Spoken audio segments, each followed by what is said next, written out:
भक्ति का मार्ग सबसे सरल और सुंदर है। प्राचीन काल में एक सुंदर गांव था, सुधा ग्राम, जहाँ लोग सरल जीवन जीते थे और ईश्वर में अटूट श्रद्धा रखते थे। परंतु गांव के पास ही एक विश्वास नगर था, राजपुर, जहाँ के लोग धन, यश और तर्क को ही समझते सबसे बड़ा मानते थे।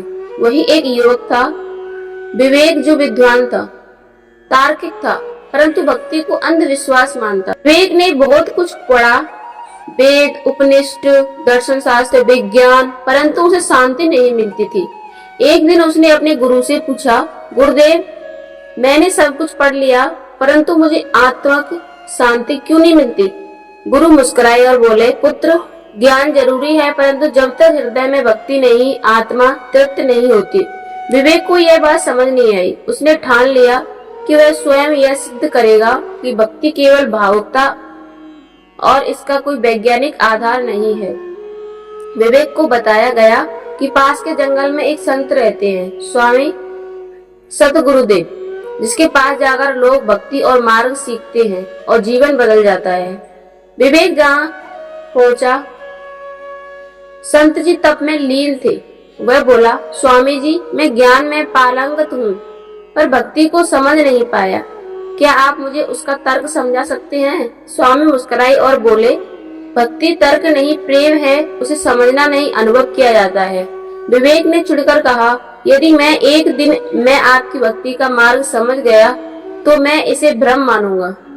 संत बोले, ठीक है, आज रात्रि मेरे साथ रहो, सुबह तक तुम्हें उत्तर मिल जाएगा। रात में संत विवेक को एक झोपड़ी में ले गए। वहाँ एक वृद्ध महिला बैठी थी, जो अपनी आंख बंद करके भगवान श्री नाम का नाम ले रही थी। विवेक ने पूछा, अम्मा, आपने भगवान को देखा है? वृद्ध ने कहा, नहीं बेटा, मैं महसूस किया है। जब भी संकट आता है, राम जी संभाल लेते हैं। मेरा पुत्र मुझसे दूर है, पर हर दिन उसकी जगह राम जी मुझे संभालते हैं। रात बीतती गई। संत विवेक को एक अनाथ बालक के पास ले गए। वह पेड़ के नीचे बैठा था, हाथ जोड़कर कृष्ण का भजन कर रहा था। विवेक ने पूछा, तुम्हारे पास न घर है न माता पिता, फिर भी तुम इतने प्रसन्न क्यों?